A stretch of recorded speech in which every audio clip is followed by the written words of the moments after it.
c'est The Mad Titan. Aujourd'hui, on se retrouve pour une nouvelle vidéo. Et comme vous pouvez le voir, j'ai préféré changer de look. Non, je rigole, je vois rien avec. Ouf, ça éblouit. Donc aujourd'hui, on se retrouve pour une vidéo un peu spéciale qui va peut-être être courte, mais où nous allons parler de la prochaine modification de YouTube, donc impliquant la loi COPPA. Donc, qu'est-ce que la loi COPPA, me direz-vous?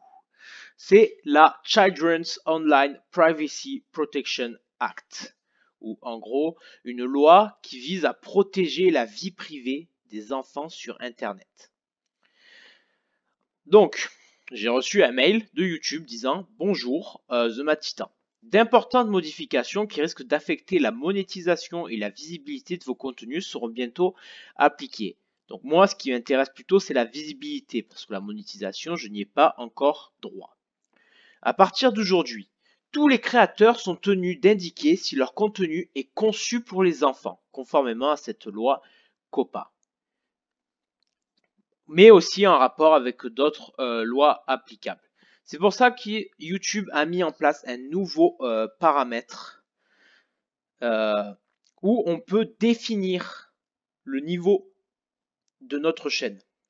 Donc comme il y a marqué, selon la quantité de contenu conçu pour les enfants sur votre chaîne, vous pouvez définir votre audience au niveau de votre chaîne ou au niveau de vidéos individuelles. Pour définir l'audience au niveau de la chaîne, un seul clic suffit. Et donc ça veut dire qu'il va sûrement y avoir... il y a beaucoup de contenu conçu pour les enfants. C'est un peu des deux. Soit c'est pour les enfants, ils peuvent regarder, ou les enfants ne peuvent pas regarder. Par exemple, les prochaines vidéos qui vont sortir, donc sur Politiscale. Donc il y aura toujours les let's play, mais il y a des vidéos sur Politiscale, un quiz politique qui va sortir en 4 parties. Et ça, ce sera interdit aux enfants. Après, qu'est-ce qu'ils définissent par enfant? À partir de quel âge n'est-on plus un enfant? Parce que bon, ça me semble un petit peu bizarre quand même, parce que je sais plus s'il faut avoir un âge minimum pour être sur YouTube. Mais bon, c'est pas grave. Admettons. Admettons. Et donc voilà, selon s'il y a plus ou moins de contenu pour enfants, il faudra le signaler afin que sur la vidéo, si quelqu'un qui a un âge moins qui est moins âgé que l'âge qu'il faut pour regarder la vidéo il ne pourra pas la voir, tout simplement. Donc dans un sens, je trouve ça vraiment bien. Parce que de plus en plus, tu peux retrouver des trucs choquants sur YouTube.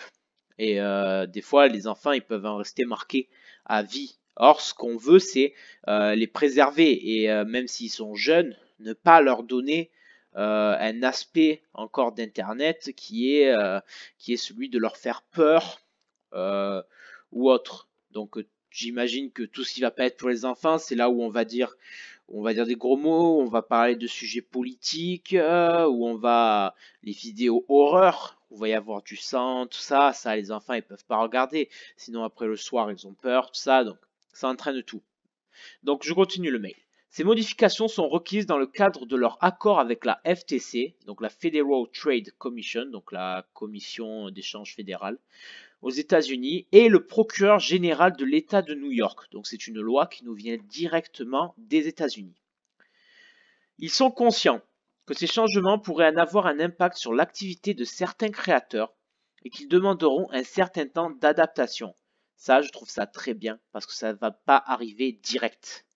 Ils viennent pas et ils disent pas, bon voilà, du jour au lendemain maintenant, vous dites. Non, c'est petit à petit, histoire d'habituer et de pouvoir reprendre son train quotidien. Parce que vous imaginez, quelqu'un qui fait des vidéos, genre par exemple un grand youtubeur connu qui fait des vidéos un peu des deux. Et sa majorité de personnes, c'est plutôt des enfants au lieu d'être des adultes.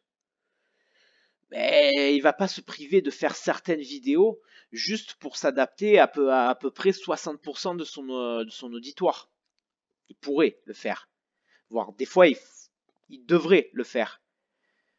Mais voilà, ça va prendre du temps, histoire d'un petit peu plus adapter et de pouvoir définir un niveau applicable. C'est pour ça que ça risque des fois de faire perdre des abonnés, parce qu'en admettant le mec qui regarde sa chaîne, genre par exemple moi je regarde la mienne, les vidéos que je sors, c'est sûr qu'un petit de 6 ans il va pas les regarder, genre les prochains let's play qui arrivent, Observer, American Nightmare, Alan Wake, c'est des vidéos que les enfants ne pourront pas regarder, ça c'est sûr et certain. Donc moi c'est plutôt réservé au-dessus, je fais pas trop de vidéos pour les enfants, mais voilà. Donc qu'est-ce qui change? Qu'est-ce qui change? C'est ce qui est marqué dans le mail. À partir d'aujourd'hui, tous les créateurs sont tenus d'indiquer si leurs contenus sont conçus pour les enfants ou non conçus pour les enfants dans YouTube Studio. Donc, YouTube Studio qui est là où tu peux modifier tes vidéos, changer les noms, uploader, voir tes statistiques, savoir combien de personnes sont abonnées à toi, tout ça. À partir du mois de janvier, donc ça veut dire qu'à partir de janvier, ça devient effectif. Ils limiteront les données collectées sur les contenus conçus pour les enfants afin de se conformer à la loi. Cela signifie qu'ils désactiveront les annonces personnalisées sur ces contenus, ce qui aura un impact sur les revenus des créateurs. Ça veut dire qu'au lieu qu'il y ait une pub par exemple, je sais pas, de trucs d'horreur pour faire la bande-annonce d'un film ou autre, ce sera changé, voire des fois supprimé. Et pour les personnes qui sont rémunérées par les vidéos, moins il y a de pubs et moins ils sont rémunérés, même s'il y a le nombre de vues qui marche. Les pubs, ça leur permet d'avoir un petit peu plus d'argent et là, ils vont en avoir un petit peu moins. Donc certains peuvent ne pas être d'accord avec cela. Donc, quelles sont les raisons de ce changement? Ces modifications, comme dit plus haut, sont requises dans le cadre de leur accord avec la FTC. Quel que soit le pays de résidence, il est demandé d'indiquer si les vidéos sont conçues pour les enfants et si elles entrent dans cette catégorie, il faut définir les paramètres dès que possible. Ils auront recours à des systèmes de machine learning pour identifier les contenus qui sont clairement conçus pour les enfants. Cependant, ne comptez pas sur les systèmes pour définir la classification de votre contenu à votre place. Ça veut dire que ils pourront dire ah ça c'est une vidéo pour les enfants parce qu'il y a moins de ça, il n'y a pas de ça, il n'y a pas de ça. Mais ils ne pourront pas le faire pour toutes les vidéos qui sortiront. Donc il faut, quand on upload une vidéo, qu'on vérifie bien à mettre est-ce que c'est un contenu conçu pour les enfants, que les enfants peuvent regarder, ou est-ce que c'est du contenu que les enfants ne peuvent pas regarder. Donc si on ne définit aucune classification pour le contenu, ou si il détecte des erreurs ou des abus, ils peuvent sélectionner l'audience à notre place. Ça veut dire que si vous vous en foutez strictement de mettre c'est conçu pour les enfants ou autre, ils peuvent eux dire et bloquer automatiquement et dire ok bah ça on a vu ce que c'était, c'est une chaîne pas réservée aux enfants, on bloque et c'est fait automatiquement. Donc si et dans le cas où ça catégoriserait le contenu de façon incorrecte, il y aurait des problèmes de conformité avec la FTC et d'autres autorités et des mesures seraient prises contre votre compte YouTube. Donc, après, ils expliquent, parce qu'ils sont bien sympas, qu'est-ce qu'un contenu conçu pour les enfants. Donc, comme il y a marqué, nous ne pouvons pas fournir de conseils juridiques spécifiques, mais selon les directives de la FTC sur la loi COPPA, une vidéo est considérée comme destinée aux enfants dans les cas suivants. Elle est destinée aux enfants en tant qu'audience principale, par exemple une vidéo pour les tout petits. Ou elle est destinée aux enfants mais en tant qu'audience secondaire, par exemple un dessin animé ciblant principalement les adolescents mais visant aussi des enfants plus jeunes. Pour en savoir plus sur les facteurs qui déterminent si le contenu est considéré comme étant conçu par les enfants, il y a marqué cliquez ici, donc ça je vous le lirai après. Ils finissent par dire qu'ils sont conscients que ces changements nécessaires auront un impact sur l'activité de certains créateurs et qu'ils demanderont un certain temps d'adaptation. Bien qu'ils ne puissent pas fournir de conseils juridiques, ils s'engagent à nous accompagner tout au long de cette transition. Donc, moi je trouve ça, comme je vous l'ai dit, très bien. Honnêtement, très bien. Qu'il y ait une réglementation par rapport aux enfants, parce que les enfants sont de plus en plus nombreux. Et il faut savoir que la plupart du temps sur les réseaux sociaux, même s'il y a une limite d'âge définie, rien n'empêche, par exemple, des personnes de 13 ans qui n'ont pas le droit d'aller sur des sites un petit peu plus réservés aux personnes un peu plus âgées, de mentir.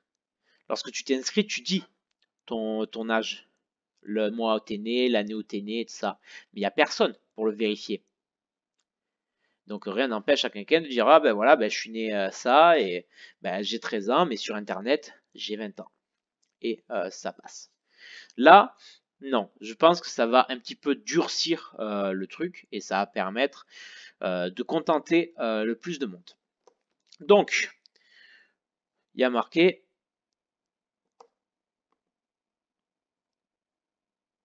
Ok, ok, j'étais en train de regarder. Donc, je suis sur la page où il y a marqué « Déterminer si le contenu est conçu pour les enfants ». Donc, selon les directives de la FTC, une vidéo est destinée aux enfants en tant qu'audience principale selon les critères ci-dessous, ou ce n'est pas en audience principale, mais c'est tout de même orienté vers les enfants. Donc, avant de se demander si c'est du contenu destiné aux enfants ou non, il faut se poser certaines questions. Par exemple, quel est le sujet de la vidéo? Est-ce que c'est du contenu éducatif? Est-ce que c'est du jeu? Est-ce que c'est... Voilà, quel est le sujet? Ensuite, est-ce que je vise les enfants ou des personnes plus âgées? Est-ce que la vidéo met en scène des enfants? Ou encore, est-ce que la vidéo comprend des personnages, des célébrités ou des jouets qui plaisent aux enfants, comme des personnages animés ou des héros de dessins animés? Est-ce que le langage est facilement compréhensible par les enfants? La vidéo montre-t-elle des activités qui plaisent aux enfants comme des jeux d'imitation, des chansons ou des jeux simples ou encore des activités éducatives? Est-ce que ça comporte des chansons, des histoires ou des comptines? Et on peut réfléchir à toutes sortes d'autres informations qui pourraient déterminer l'audience de la vidéo. Mais il y a marqué, et ça c'est très très intéressant, jusqu'à quel âge est-on considéré comme un enfant? Aux États-Unis, un enfant est une personne âgée de moins de 13 ans. Donc il me semblait bien que c'était 13 ans. Toutefois, cette limite d'âge pouvant être supérieure dans d'autres pays, il faut regarder avec les lois en vigueur dans les pays. En France, ce sera peut-être pas la même. En France, il me semble qu'on est enfant jusqu'à 18 ans. 18 ans. Donc ensuite, que dois-je faire si mon contenu... Ensuite, et pour finir, que dois-je faire si mon contenu s'adresse à un large public, mais pas spécifiquement aux enfants? Donc en tant que créateur, c'est nous qui connaissons le mieux nos contenus, mieux que quiconque. Si le public visé se compose principalement d'enfants, vous mettez que la vidéo est conçue pour les enfants. Si vous n'êtes pas sûr de l'audience visée, intéressez-vous aux caractéristiques de la vidéo. Est-ce que ça présente des choses qui peuvent choquer les enfants, qui peuvent leur faire peur, voire les brusquer? Toutes sortes de questions qui permettront de décider si oui ou non on applique la loi. Bon, la loi COPPA sera appliquée, mais si on l'applique à nos vidéos ou si on le laisse comme ça. Mais il faut savoir quand même que derrière, les vidéos sont analysées. Donc, comme il y avait marqué tout à l'heure, si on se dit ouais non c'est bon, c'est pour ça, c'est bon, les enfants ça va pas les choquer tout ça, mais que YouTube détermine que c'est pas du contenu pour enfants, ça risque de choquer, évidemment. Donc voilà. Voilà. Normalement c'est tout ce qui a marqué, c'est tout ce qui a marqué. Donc on va revenir là. Donc voilà. Donc il va y avoir cette nouvelle loi qui va apporter un petit peu plus de dureté au niveau de l'âge et des restrictions pour regarder des vidéos. Donc il est très très très probable que la plupart des vidéos que je vais faire, voire quasiment toutes, soient pas du contenu pour les enfants. Je préfère honnêtement ne pas prendre de risques parce que bon là c'est des questions un petit peu basiques. Est-ce qu'il y a de la musique pour enfants? Est-ce qu'il y a des comptines? Tout ça, mais sachant que voilà, on joue à des jeux, des fois ça crie, ça insulte, tout ça. Donc bon, voilà. Au moins, vous êtes prévenu qu'il est possible que la chaîne prenne ce tournant. Mais voilà, j'avais besoin de vous en parler parce que j'ai reçu ce mail de YouTube et donc je me suis dit pourquoi pas l'annoncer et en dire un petit peu ce que je pense. Bref, les amis, j'espère que cette vidéo vous aura plu. Si c'est le cas, n'hésitez pas à laisser un like, un commentaire et à partager. Et je vous dis à la prochaine pour une autre vidéo. C'était The Matitan. Ciao tout le monde.